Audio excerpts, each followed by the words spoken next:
This is the document from the attending physician. And I want to read it. For United States House of Representatives meetings in a limited, enclosed space, such as a committee hearing room, for greater than 15 minutes, face coverings are required, in all caps. That's not me. That's the attending physician. And we're not going to have another meeting in a confined space for more than 15 minutes if we are not going to abide by this. I will stay in the safety of my home, like I would ask all you to do. I grew up believing that the first sign of a good education is good manners. I think it's good manners to look out for your fellow. And I see all the staff wearing masks. I don't know what this is. Mr. But Chairman, we're will you yield pretending on to. that? I'll be glad to yield. I thank the chairman for yielding. And as Dr. Green pointed out, there are guidelines out there for how to properly social distance, and we're following those. And again, I understand doctors might look at things differently and want to give even extra precautions, but the precautions that have been out there are clearly being followed, and Dr. Green pointed that out, and none of us would want to put anybody else in harm's way. It's why the House has been having votes on the House floor safely, properly, with social distancing, with the necessary supplies to make sure we can wipe down spaces as we're all, not here, but in the House floor. We're working in a similar area, speaking at podiums, and as one person moves out, they wipe down the area and another person follows those guidelines, just like we do here. I would yield back. Mr. Chairman. Mr. Raskin? I yield to Mr. Raskin. Okay, thank you. Go ahead, and then I'll, after you, sir, okay. please. I really wish, Mr. Chairman, we could work this out pursuant to your suggestion following the exact instructions of the Capitol physician. Look, we don't have a cure right now, we don't have a treatment, and we definitely don't have a vaccine. We've got one thing, which is the public health guidance from Dr. Fauci, the Centers for Disease Control, and the vast majority of the doctors in the land who do not think this is a hoax and do not think this is invented, and they don't think it's political. And there's one thing we can do. We can put our masks on, and we can keep our distance. And I don't understand why my friends in the minority, who I know are sincerely motivated people, would lambaste the majority for trying to keep the continuity of government going with committee meetings, online, with remote, or through proxy voting, and say, everybody needs to be here, and then show up and not wear masks and put terror and fear in your colleagues and perhaps your staff.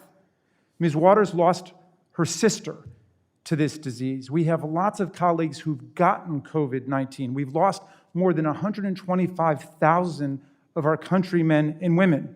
There's no other country in the world in which wearing a mask has become a political or ideological statement. It's a public health measure. We've got a rule which says you have to wear a jacket on the floor of the House. And I know people tease our friend Mr. Jordan about never wearing a jacket. I don't care about his not wearing a jacket. That's a fashion statement. But when he doesn't wear a mask and interacts with other people in a legislative assembly, it's dangerous. That is a public health menace. So could we all agree that we will abide by the chairman's suggestion and the Capitol physician's strict recommendation, and let's go forward and let's try to meet together as much as possible, as opposed to driving us away from the Capitol. Could I ask my friend, in reference to Mr. Jordan, I think you used the term public menace. That's not I hope you weren't referring to him. Oh, wait. He walked out of here with a mask on. He walked within 1 foot of our friend Mr. Green.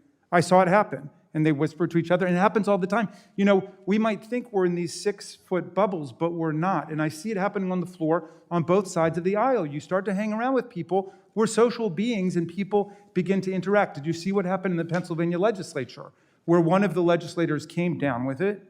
told his party but didn't tell the other party. It created absolute panic and more division. Why are we the only country on earth where this is now a matter of polemical partisan debate instead of just public health order?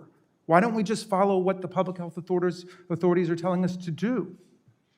So, Let's Thank hear you. from a The doctor. chair recognizes Mr. Green. Mr. Chairman, let me say before I cite this study that just came out June the 27th, that if you put the gavel down and say we want to wear masks or we're going to require I'll wear my mask. But I do want to inform the committee. The Lancet published just on June 27th a meta-analysis. A meta-analysis is where they look at all these other studies and they compile the data and draw conclusions with hopefully more confidence because they're looking at multiple studies.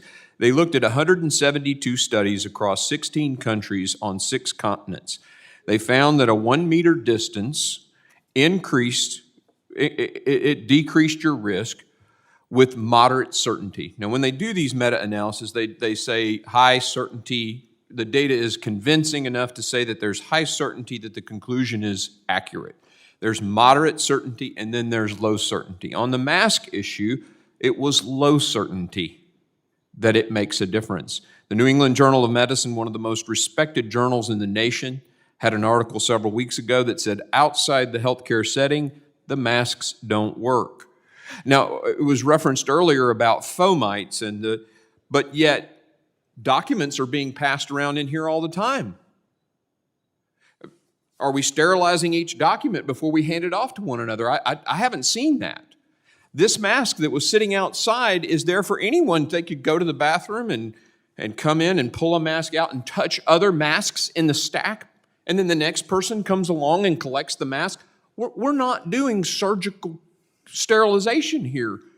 And I just want to, we have to be consistent. And if you say, Green, I want you to wear a mask, sir, I'll wear a mask. You're the chairman of my committee. But I want us to make decisions based on sound data and information. Thank you, sir. Will you yield for a question?